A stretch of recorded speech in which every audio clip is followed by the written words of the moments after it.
Looking to build hands-on skills for real-world marine applications? Join us for the Marine Prototyping Microcredential Workshop, a 5-day hands-on training happening April 27th through May 1st at Oregon State University's Innovation Lab at the Hatfield Marine Science Center in Newport. Participants who complete the workshop will earn a Marine Prototyping Microcredential.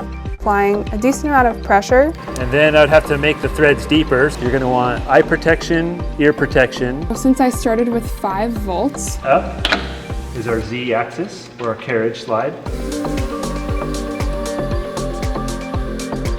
Learn the basics of marine prototyping, including computer-aided design, manufacturing, and electronics. Apply by March 15th and gain hands-on experience in marine technology.